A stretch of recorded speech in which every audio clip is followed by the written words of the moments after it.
और फिर मटके में से पिएगा, ये तो मारा जाएगा।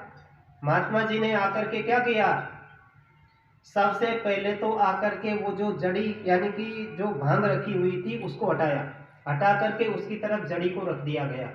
अब उसको तो कुछ भी होश नहीं था, उसको तो भांग चढ़ी हुई थी, वो उसको लेकर के पीसने लगा।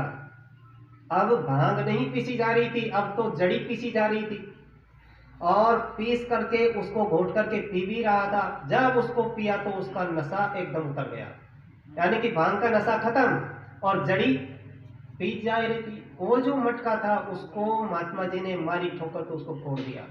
यानी कि संचित कर्म है, जो भंडार है, कोई भी अपने दम पर उस भंडार को खत्म नहीं कर सकता किसी भी रूप में। उसको महापुरुष स्वयं अपनी जो है साधना की जो पूंजी होती है उसमें से उसको जमा खर्च करते हैं। तो नाम दान देते समय एक तो संचित कर्मों का जो भंडार होता है उसको अपने खाते में ले लेते हैं और पाक साफ कर देते हैं। दूसरी चीज ये होती है, जो काल भगवान के हाथ में जो जीव की डोरी होती है उसको अपने हाथ में लेकर के अपने दरबार में पिया पद में बांध देते हैं। पिया पद यानी कि गुरु का दरबार, जो दूसरे स्थान के ऊपर जहाँ पिया पद है वहां पर वो उसको बांध देते हैं। और जब भी संत होते हैं जो जितना यानी कि जीवों को नामदान देते हैं, नामदान होता है एक प्रकार की जिम्मेदारी। भाई जैसे स्कूल में जाते हैं तो हम नाम लिखा देते हैं, बच्चे का नाम लिखवाते हैं, रजिस्टर में नाम लिखा जाता है तो फिर उनकी जिम्मेदारी हो जाती है।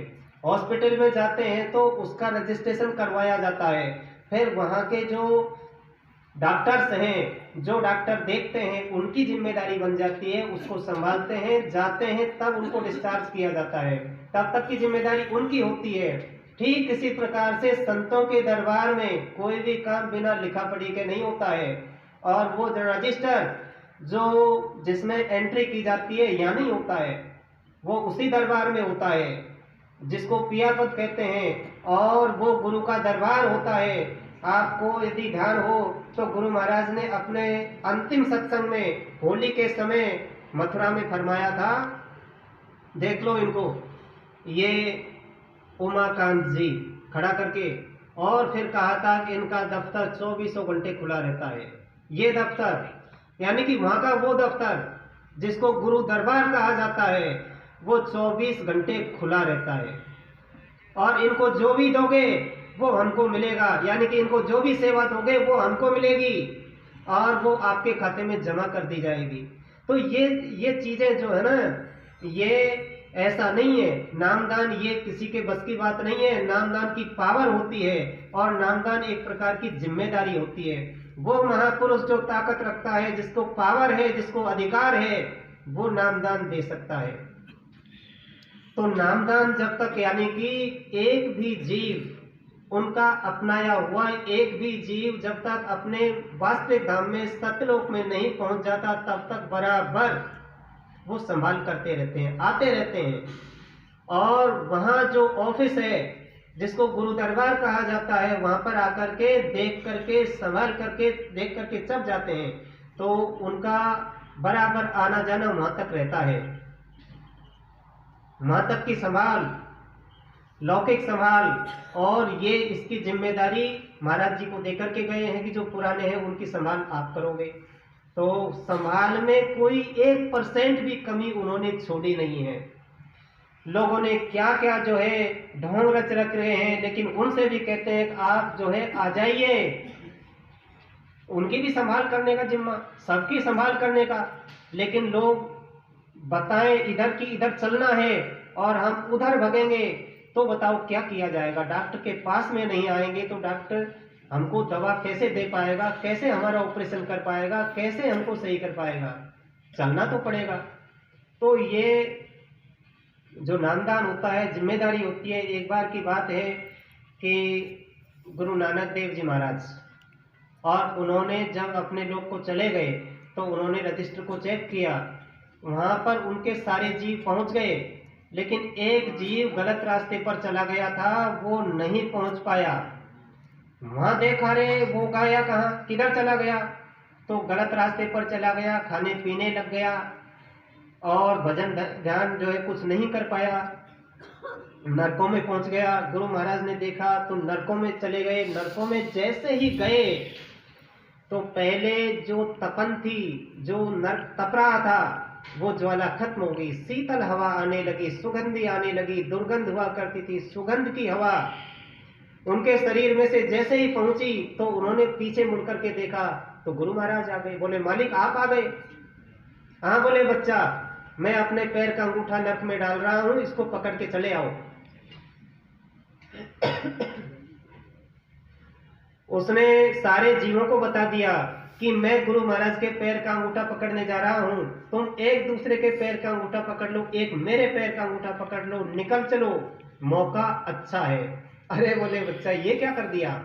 मैंने केवल आपके लिए बोला है। बोले मालिक मैंने तो आपको अपना बना रखा है, मैंने कोई भी ऐसा काम नहीं किया जीवन में जिसके कारण आपको यहाँ आना पड़ता। मैंने सब उल्टे ही उल्टे काम किए, केवल एक नाता जोड़ा था आपसे कि आप मेरे मालिक हैं और मैं आपका दास हूं, आप मेरे गुरु हैं और मैं आपका सेवक हूं, शिष्य हूं। बस उस नाते को निभाते हुए आप यहाँ तक आ गए। तो मैंने तो आपसे नाता जोड़ा था, इन्होंने तो बेचारों ने किसी से जोड़ा भी नहीं, और जिन संसारियों से इन्होंने नाता जोड़ा वो यहाँ आ नहीं सकते हैं। तो हे प्रभु, हे दीनानाथ, यहाँ की तपन को, यहाँ की जो परेशानियां हैं, संकट मैंने देखा है, यहाँ पर रहना ऐसी वैसी बात नहीं है। तो इन पर कौन दया करेगा? आप दयालु स्वयं यहाँ आए हो तो इन पर दया कर दो। जब देखो तो दया के समुद्र तो होता ही है, थोड़ी सी हिलोर उठाने वाला होना चाहिए। दया हो गई। बोले ठीक है। ऐसा ही हुआ, सारे जीवों को लेकर गुरु नानक देव जी महाराज जिस नरक में गए थे उस नरक को खाली कर दिया। तो कहा गया है कि नानक जाए अंगूठा बोरा और सब जीवन का किया निवेरा। सारे जीवों को वहां से नरक को खाली करके चले गए, ले गए। वो सुप्रीम पावर होते हैं, उनको कोई चैलेंज नहीं कर सकता। काल भगवान के नियम को मानते हैं, काल भगवान का शासन है तो उनको वो महत्व देते हैं, उनकी बातों का उल्लंघन नहीं करते। हाँ, वो जो भी करना चाहे कोई उनके काम में रुकावट डालने वाला है ही नहीं, सब कुछ कर सकते हैं। एक बार की बात है, गुरु बीका साहब यानी कि गाजीपुर के पास में धुरखुड़ा गांव है, धुरखुड़ा गांव में बीका साहब की गद्दी है। तो वहां पर बीका साहब सत्संग किया करते थे। उनके बाद में गोविंद साहब हुए, गोविंद साहब के पंटू साहब हुए। बीका साहब का दरबार लगता था, दूर दूर तक ख्याति फैली हुई थी, जैसे अपने महाराज जी को लोग जानते हैं। और सब लोगों के बीच में ये बात फैली हुई है कि ये परमात्मा को मिलाने का रास्ता बताते हैं। चाहे वो माने न माने, लेकिन सूचना सबको है कि बाबा उमाकांत जी महाराज परमात्मा को मिलाने का रास्ता बताते हैं। लोगों में बात फैली हुई थी। एक गांव की बात है, काफी दूर, एक महिला का छोटा बच्चा खत्म हो गया। लोगों ने कहा कि भाई इसको दफनाते हैं, लेकिन माँ उसको दे नहीं रही थी। बोले ऐसे मत कहिए, उसको सीने के लगा रखा था। बोले मेरा बच्चा, इसके बारे में ऐसा अशुभ बात मत बोलिए, और उसको चिपका रखा था, दे नहीं रही थी। कई घंटों की बात हो गई, परिवार वाले दुखी थे, रो तो सभी रहे थे। एक सत्संगी उधर से जा रहा था। बोले भाई क्या हुआ? बोले एक महिला का बच्चा खत्म हो गया। वो गया और महिला के पास में जाकर के बोले बहन जी, रोने पीटने से कुछ नहीं बनेगा। आपको अगर दया लेनी है, बच्चे को यदि सही करना है, तो आप सीधे गाजीपुर के पास में बुरकुड़ा गांव है, वहां पहुंच जाओ, भीखा साहब के दरबार में पहुंच जाओ, हो सकता है दया हो जाएगी। वो दीनानाथ है। महिला बच्चे को लेकर के चल पड़ी और लोगों ने खूब समझाया, रे ये बाबा जियों के पास में जाने से कुछ नहीं होता है, लेकिन उसने तो बस चल पड़ी, हो तो कुछ नहीं देखा। पीछे पीछे परिवार वाले, गांव वाले सब चल पड़े। आसपास के लोगों ने देखा कि ये क्या हो रहा है, उन्होंने सुना तो वो भी देखने के लिए चल पड़े कि चलो देखते हैं। बहुत बड़ा मेला सा वहां जा रहा था। जब तक वहां पहुंचे शाम हो चुकी थी, शाम का सत्संग पूरा हो चुका था, गुरु महाराज कुटिया में जा चुके थे, सबको बता दिया भाई हमारी तबीयत कुछ नरम है, कोई भी आए तो अंदर मत आने देना, हमसे कोई नहीं मिलेगा। वो लोग वहां पहुंचे काफी लेट, बोले भाई हमको गुरु महाराज से मिलना है। बोले अब तो गुरु महाराज सुबह मिल पाएंगे, अब नहीं मिलेंगे, अब आदेश नहीं है। अरे बोले जरूरी काम है। बोले कैसा भी जरूरी काम हो, आदेश नहीं है। लोग वहां लेटे हुए थे, उन्होंने उस बच्चे को वहीं सुला दिया, ऊपर से कंबल उड़ा दिया और लोग सभी वहां बैठ गए, पास में बैठ गए। सोना तो क्या था।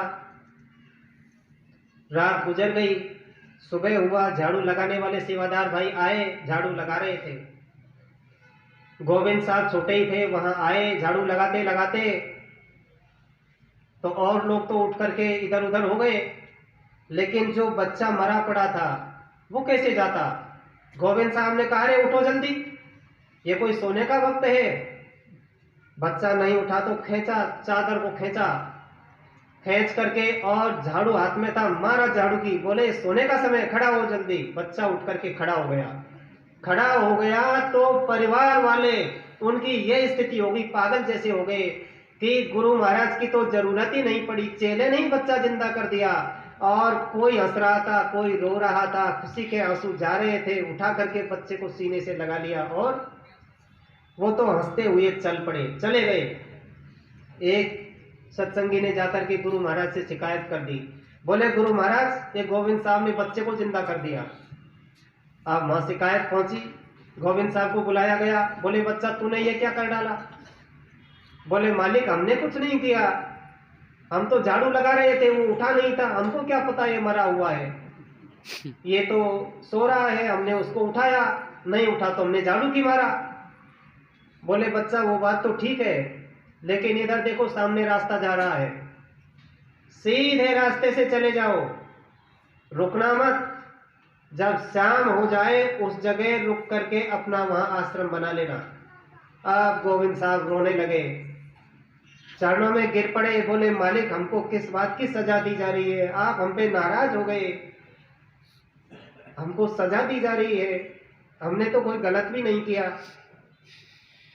बोले देखो आपको सजा नहीं दी जा रही, हम आपसे नाराज भी नहीं है, पर वो गए होंगे, उन्होंने बहुत से गांवों में ये डंका पीट दिया होगा, बच्चा जिंदा हो गया। किसने किया? भीखा साहब के दरबार में हुआ। आपके बाद में जो भी मरेगा उसको लोग दफनाएंगे नहीं, यहाँ आश्रम पे लाएंगे और ला करके कहेंगे जिंदा करो जिंदा करो जिंदा करो। लोग कोई नहीं मानेगा और यहाँ ढेर लग जाएगा, मुर्दों को कहां तक जिंदा किया जाएगा, ये तूने क्या कर डाला। बोले बच्चा अब आप जाकर के और सीधे जाओ, हम आपसे नाराज नहीं है, आप वहां जाकर के और अपना साधन भजन करना और जिस रास्ते पर संगत को हमने चलाया उसी रास्ते पर आप चलाना। गोविंद साहब आदेश को सिरोधार्य करके और वहां से चल दिए, फैजाबाद में जाकर के आश्रम अपना बनाया। तो ये संतों की ये तो लीला साहब अपरंपार है। वहां पर उस दरबार में जाकर के कोई भी कमी किसी भी प्रकार की रहती नहीं है, लेकिन हमारे